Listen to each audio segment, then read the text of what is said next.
Alright, this is your warning. There's going to be spoilers for Ant-Man Quantumania. I suggest you go watch the movie, then come back to this video later, because I will be talking about this movie in 3, 2, 1. Okay, I just want to say first off, I like Ant-Man. I liked his first 2 movies. I liked the plots. I liked the characters. Was 1 better than 2? Absolutely. Was 2 mid? Maybe, but it was still enjoyable. So going into Ant-Man 3 or Ant-Man Quantumania, I thought we were going to get a bookend for Ant-Man and the introduction of Kang.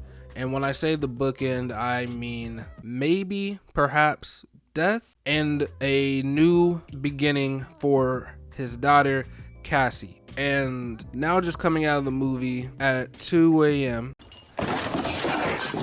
I can say that it kinda did those things, but not really. It introduced Kang very well. Jonathan Majors, amazing. Every time he was on the screen, he stole the show. No matter who he was going up against, he was the main star, the main attraction. He was the movie. And that was my first pro for the movie. The second pro was MODOK. MODOK, although nothing like his comic counterpart, still quite amazing. He's very funny in this movie.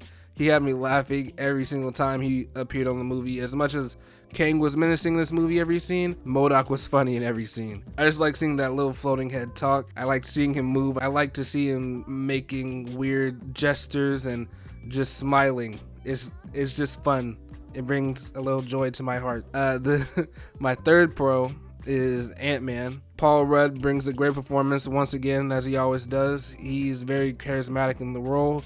You can tell that he really cares about his family and he wants to help, but he really loves his daughter. He really wants to take care of his daughter, and he feels a little bit guilty for being gone for those 5 years during the blip. Through this whole movie, now going into the cons, I had trouble finding what the theme was until the end of the movie, where it was quite literal what the theme was. It was looking out for the little guy. Ant-Man stayed behind and fought Kang.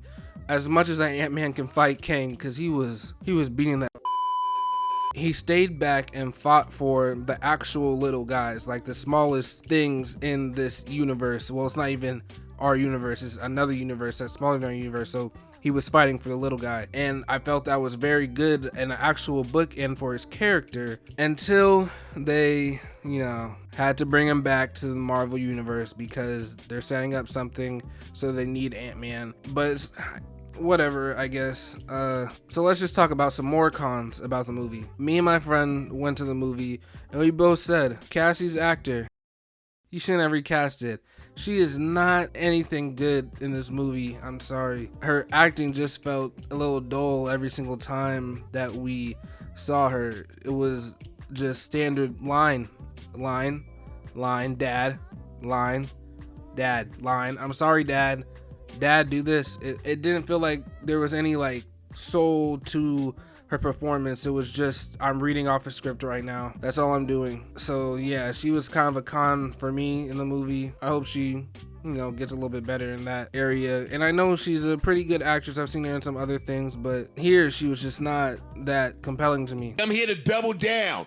That shit is a 2-pack of ass. The fuck are you talking about? That shit stinks. The third con of this movie is just not using Hope at all. They used Hope 3 times to help Ant-Man. In the beginning, getting Cassie from jail.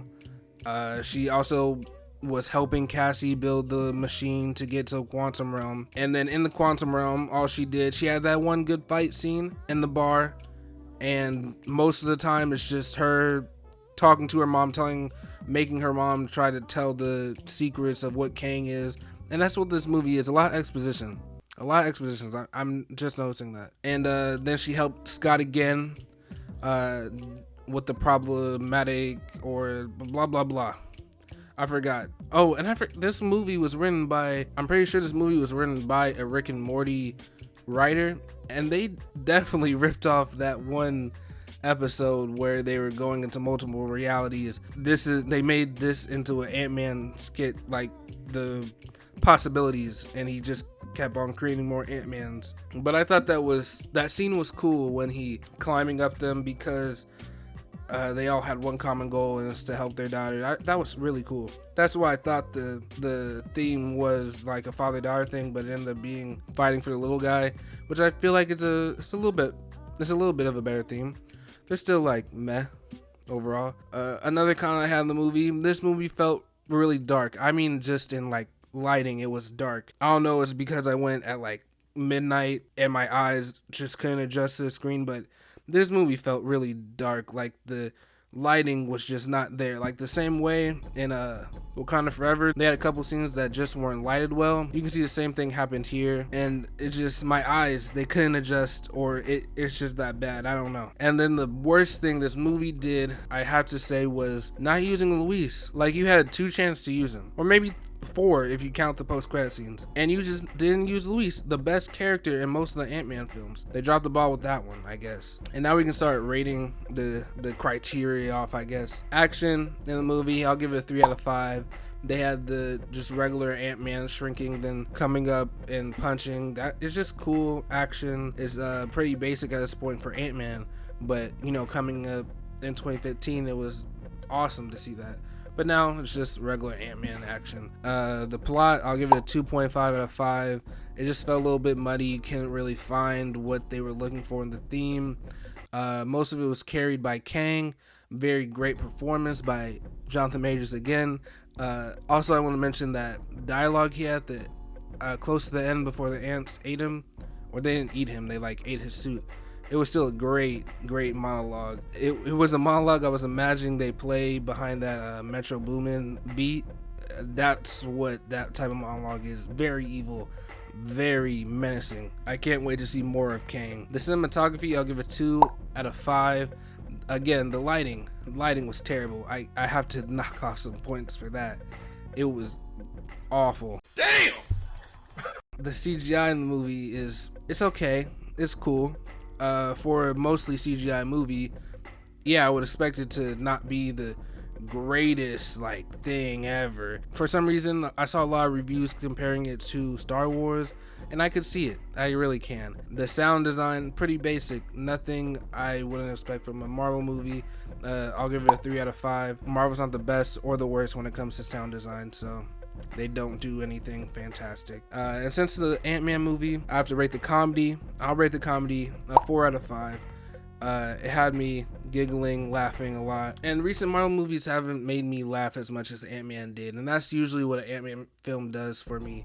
It makes me laugh a lot and makes me realize how much I really do like Marvel for just like the small stuff. And, you know, going into the movie, I did see the bad reviews. Rotten Tomatoes like 50% or something. On Twitter, people saying it's bad and all that. But again, I try to like keep my opinion separate, or like try not base my opinion off theirs. This movie is on a scale, I would say it's a 6.5 out of 10. Is it something you're going to recommend to a friend trying to get into Marvel? Nah. Is it something you watch to have some fun? Absolutely.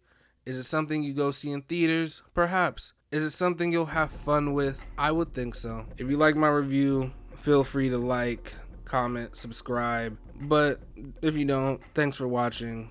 I appreciate it.